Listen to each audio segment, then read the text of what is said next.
Mesdames, Mesdemoiselles et Messieurs, encore une fois, bonjour. J'espère que vous portez très bien. Alors, nous allons donc parler encore donc, de la Côte d'Ivoire et surtout au niveau donc, de l'actualité, au vu de ce qui se passe et à la veille donc, des élections présidentielles. C'est le moment ou jamais de prendre position. C'est le moment ou jamais où chacun doit se poser la question, qu'est-ce que je fais pour ce pays? Qu'est-ce que je fais pour que ce pays avance?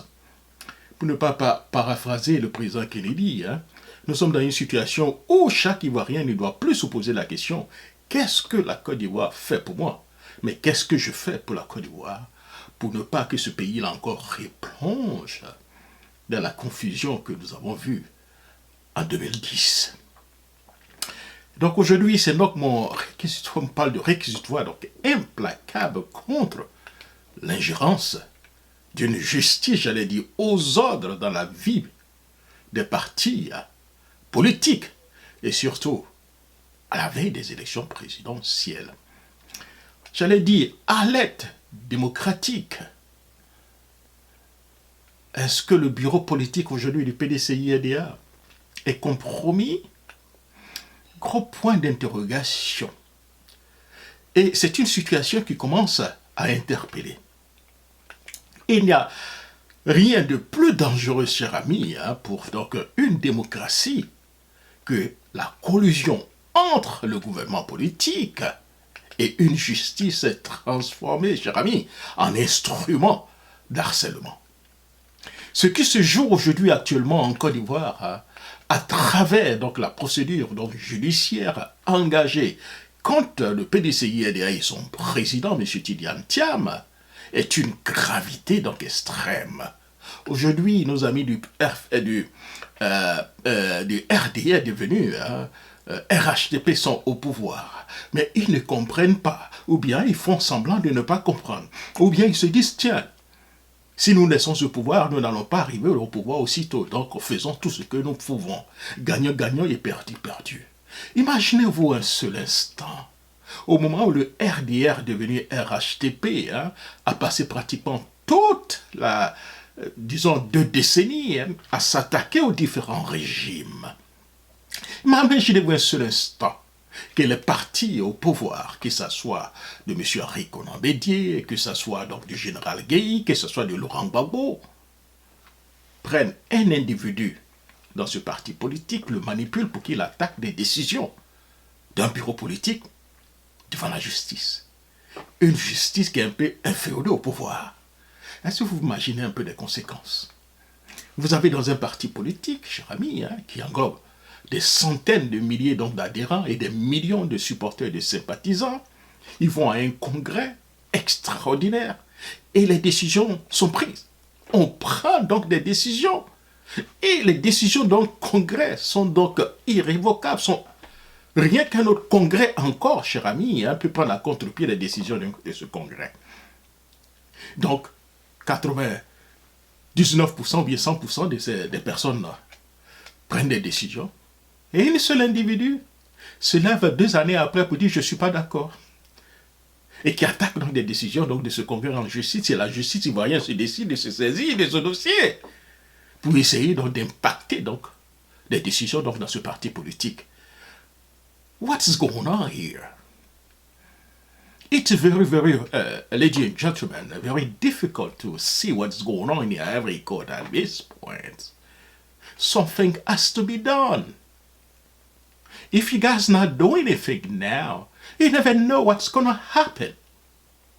En effet, alors que donc le pays entre donc dans une phase décisive, et j'allais dire donc de la pré-campagne présidentielle, et que donc, cher ami, les partis politiques de l'opposition s'organisent en toute légitimité pour offrir une alternance au régime en place, voilà qu'une ancienne militante du PDCI-EDA, sortie de nulle part, de l'ombre, pour, par enchantement, cher ami, engage une procédure, j'allais dire, inopportunément amplifiée contre le principal adversaire du pouvoir.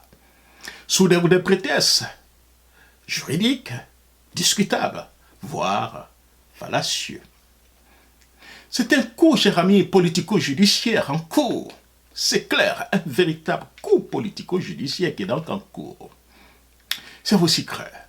Le 20 mars, cher ami, 2025, le tribunal donc, de première instance d'Abidjan a décidé, cher ami, de renouveler, donc, de renvoyer, j'allais dire, donc, en instruction une affaire qui n'a d'autre but que de paralyser le fonctionnement, ou bien de tenter de paralyser le fonctionnement donc, du PDCI-RDA. L'accusation repose notamment sur la supposée, cher ami, nationalité française, parce qu'on dit supposée. Là, M. Thiam a toujours la double nationalité, cher ami.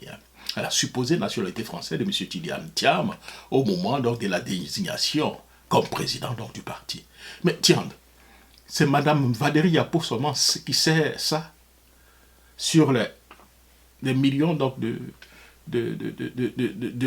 militants et sympathisants. C'est un seul individu qui décide que moi je suis contre cette décision.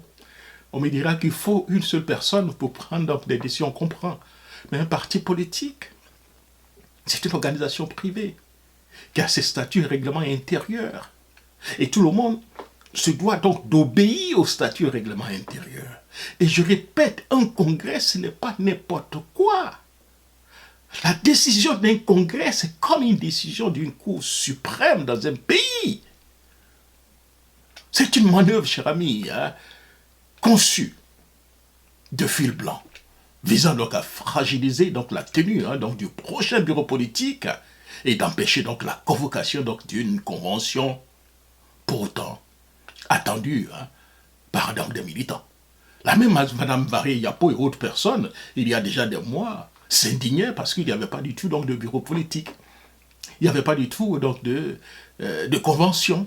Mais là, on vous propose un bureau politique, une convention, vous comprenez? Et vous allez saisir la justice. Bon, il n'y a pas de problème. La justice a été saisie, ils ont décidé de saisir cette justice, et on a décidé de remettre à qui encore?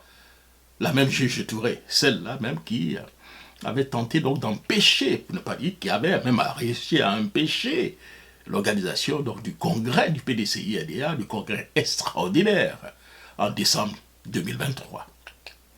Mais c'est qu'il...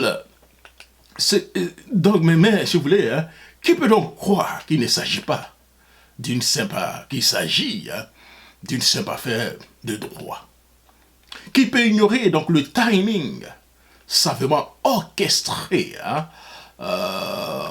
les déclarations confondant donc les avocats et les plaignants, et les conséquences politiques immédiates, cher ami, de cette procédure?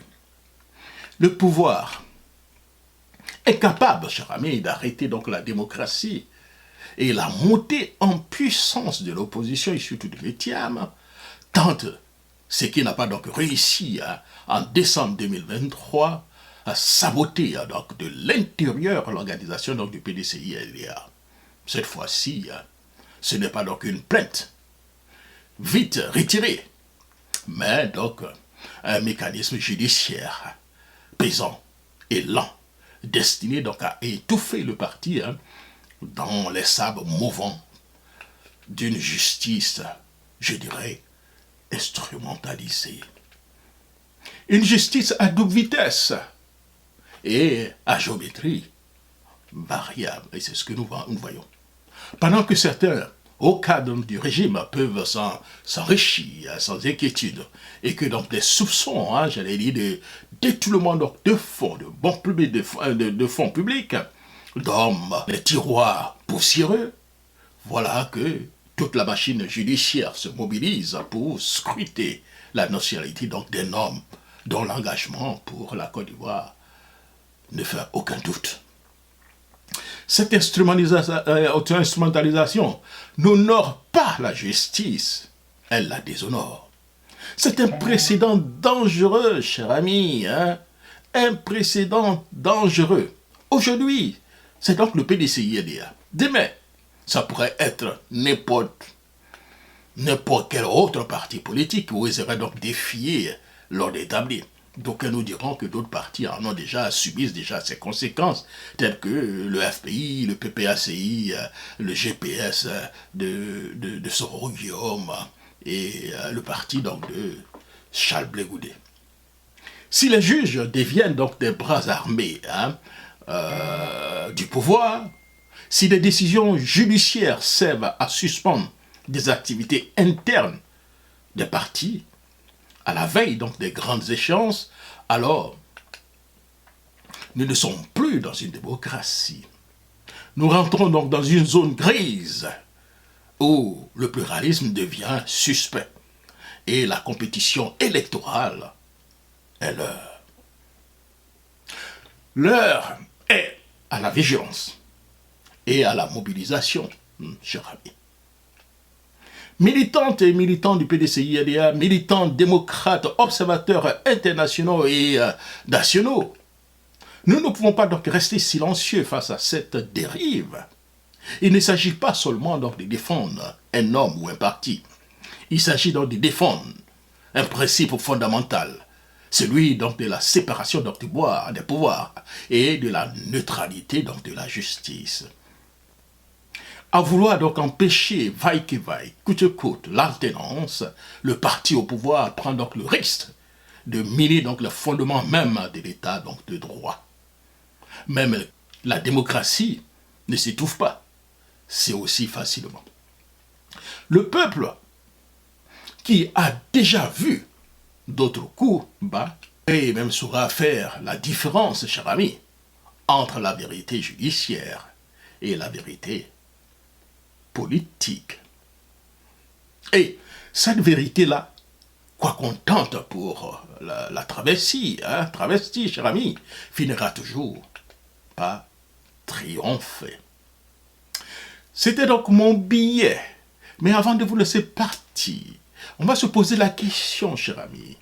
Et 4 mandats de M. Ouattara, pourquoi faire? Déjà qu'il a eu un mandat où il avait dit, accordez-moi 5 ans seulement, je vais transformer la Côte d'Ivoire. Avant les 5 ans, il a fait la pression sur M. Ouattara, pour M. Henri Konan Bédié, pour qu'ils aillent en élection en 2015 en RHDP. La pression a marché. Il y a eu donc le RHDP. M. Ouattara a fait ses 10 ans. À la fin de ces 10 ans, on a inventé encore d'autres stratagèmes, d'autres subterfuges. Mon candidat est décédé. Donc je n'ai plus de candidat. Pendant tout ce temps, le seul candidat au RDR, j'avais seulement un seul candidat, une seule personne que j'ai pu former. Et la personne là est décédée. Alors qu'on nous dit que le RDR englobe donc des millions, des milliers d'adhérents et des millions donc de supporters sympathisants. Donc dans ce parti, il n'y a que 2 personnes, M. Ouattara et M. Gon Coulibaly. Gon Coulibaly étant décidé, M. Ouattara n'avait pas d'autre choix que de se présenter. Cet argument n'a pas été accepté par une grande partie de la population, mais grâce aux bagarres, aux intimidations et autres, aux menaces, M. Ouattara a réussi à faire donc ce 3e mandat. Beaucoup d'Ivoiriens se sont dit, bon tiens, de toute façon c'est un 3e mandat, c'est pas grave, M. Ouattara pose au moins quelques actions plus ou moins acceptables, laissons-le finir ce 3e mandat et il s'en va. A fait le 3e mandat, monsieur veut aller à un 4e mandat. Aïe, on est où là? À peine, j'allais dire, 18. Et ce qui est un peu gênant, c'est que M. Ouattara est fatigué. Et nous sentons qu'il est fatigué. Lui-même, il a été clair. Qu'à plus de 75 ans, 80, on ne peut plus diriger un pays puisqu'on n'a pas les réflexes nécessaires, la capacité, en parlant de M. Henri Konan Bédié hier. Mais aujourd'hui, M. Ouattara a 83 ans. À peine 18 conseils donc, de ministres sont tenus par an, contre 35 lors donc, des premières années donc, de règne. Le constat est sans appel. Le régime de M. Ouattara, le régime Ouattara, disons, est fatigué. Et avec lui, c'est donc l'appareil de l'État tout entier qui s'essouffle. En 2015, M. Ouattara aura 83 ans. 83 ans bien sonnés. Oui, 83 ans. Même lui, jadis, pointait donc du doigt le président Henri Konan Bédié en affirmant qu'à 80 ans, on ne devrait plus prétendre diriger un pays jeune, un pays comme la Côte d'Ivoire, un pays en pleine expansion et avide d'énergie, de vivacité et de réactivité. Mais le pouvoir, comme le disaient les uns et les autres, est une drogue douce qui devient dure. On commence à pas y goûter et l'on finit par s'y accrocher jusqu'à l'épuisement. 35 conseils des ministres lors donc, des premières années, les premières années donc, du mandat de M. Ouattara, puis disons les 10 premières années, hein, c'est clair. La cadence était là. Le moteur, j'allais dire, ronronait encore. Mais voilà, qu'à partir donc du 3e mandat, le rythme s'essouffle, s'effondre. En moyenne, 18 conseils de ministres par an, soit un conseil pratiquement au moins toutes les 3 semaines, bien pour ne pas dire chaque mois sur les 52 semaines. On ne travaille plus, hein, que peut-être 20. Une demi-année donc de silence, de pilotage automatique d'affaires courantes, gérées, cher ami, au ralenti. Alors, on se pose la question, alors un 4e mandat, pourquoi faire? C'est-à-dire que vous n'excluez pas d'être à nouveau candidat en 2025? Ah non, non, écoutez, ça suffit comme ça. C'est un sacrifice que je fais. Pour moi, il me serait difficile, même impossible. Et j'espère que la Constitution va nous régler ce problème. Et puis dans l'actualité, il y a aussi les vives tensions entre... Un 4e mandat pour satisfaire qui au juste? Oui, un 4e mandat. Satisfaire qui au juste, cher ami? Vous me posez la question. Le peuple? Non. Il n'a jamais été consulté pour un 4e mandat. La nation? Elle crie pourtant la lassitude. L'histoire? Elle a déjà donc inscrit à l'usure, hein, au fronton, j'allais dire, hein, de ce régime. Lui-même, Ouattara, peut-être. Son clan, assurément. Ses suiveurs, probablement. Ceux qui profitent encore donc des miettes d'un gâteau devenu rassis. Il ne s'agit plus, cher ami, de gouverner, mais de durer au pouvoir. Il ne s'agit plus donc de servir, mais de se maintenir. Pendant ce temps, les chantiers stagnent, les conseils donc des conseils désertent, les décisions attendent et la jeunesse désespère. Mais, puisque le président ne semble plus entendre, rappelons-lui ses propres paroles. À 80 ans, on ne doit plus être chef d'État. Oui, monsieur le président, c'est vos propres paroles. Oui, monsieur le président, vos propres sentences, vos frappes. Ne faites pas l'affront de l'ignorer, cher ami. C'était donc mon billet, Jacques Roger. Ensemble, disons non à un 4e mandat de M. Ouattara. Au revoir. Si Jeanne, tu es notre honneur, dans le monde des affaires, tu brilles d'un éclat. Visionnaire audacieux, nous te suivrons pas à pas. Ton nom résonne fort dans chaque cœur battant, inspire des générations avec un vrai engagement. Ô enfant de la Côte d'Ivoire, digne fils de la terre, éclaire notre histoire. Africain, toi et tous les cœurs, si Jeanne, tu es notre honneur.